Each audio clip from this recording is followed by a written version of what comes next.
Kayo na po magkwento po, ano ba ang kasalukuyang estado na po ng ease of doing business po dito sa Pilipinas? Tayo ba'y meron ng mga malalaking hakbang na na-improve na ho ba? Or masasabi nyo pa, ano pa rin tayo, we're still held down because of all this red tape? Napakaganda po ng ating estado ng ease of doing business, kagaya din po na sa recent survey ng Management Association of the Philippines.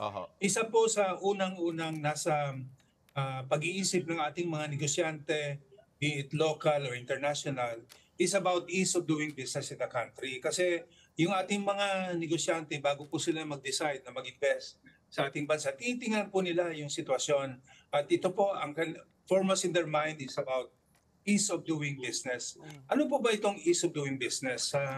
Ang ease of doing business po sa ating bansa ay nakasaad po sa batas, no, Republic Act 11032, or Ease of Doing Business and Efficient or Effective Delivery of Government Services Act, which amended Republic Act 9485 or the Anti-Red Tape Act 2007. Sa batas po na ito, kinreate ang Anti-Red Tape Authority sa ilalim po ng Office of the President, kung saan ito pong ahensya natin ang siyang namumuno para ipatupad ang ating national policy on against red tape and for ease of doing business in the country.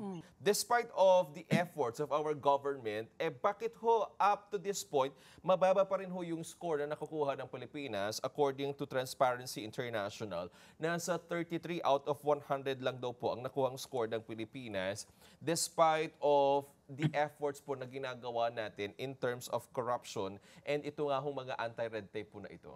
Naipagtulungan po tayo sa DTI para magpapaganda pa yung ating ranking. Okay. Ang aming pong pag-analisa dito, kasamang AAM, ay minsan po ay hindi maganda o hindi accurate yung sinasubmit na data na mga ahensya pag nagtatanong po itong mga institusyon na ito. Kaya tayo po ay nagkasundo na rin sa Asian Institute of Management para makipagtulungan na mapaganda po yung ating submission ng data, wherein we will have this Philippines Ease of Doing Business reporting system na inilungsad ng Anti-Red Tape Authority last year. At patuloy po tayo magipagtulungan sa Chambers of Commerce, Asian Institute of Management, sa DTI, at sa Philippine Statistics Authority para po tuwing may maghihingi ng data tungkol dito, ang atin po ay may submit na data ay accurate, updated, at dapat sagutin ng tama. Okay. Ito po, Secretary, I was just wondering, no, ease of doing business.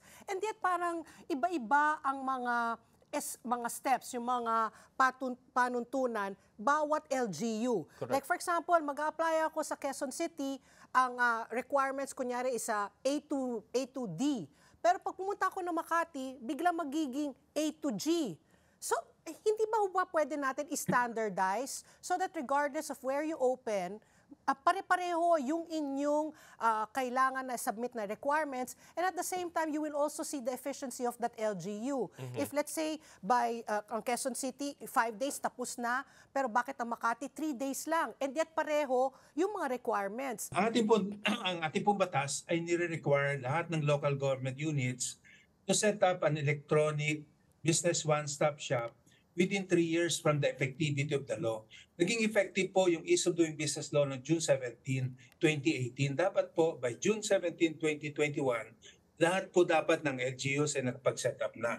Unfortunately, out of the 1,634 local government units, mga 518 pa rin ang nag-report na sila po ay fully automated. Dito po sa Metro Manila, out of the 17 cities and 1 municipality, only 8 have fully complied with the setting up of an electronic business one-stop shop. Ito po yung Quezon City, Parañaque, Muntinlupa, Valenzuela City, Marikina, City of Manila, Navotas, at Pasay City po, nag-report na rin sila na ano po ang maganda na dapat set up na yung electronic business one-stop shop.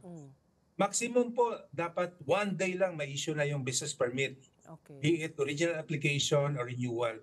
Pero sa Valenzuela po, at saka sa Marikina, at even sa Navotas, 30 minutes na po, may issue na yung inyong business permit.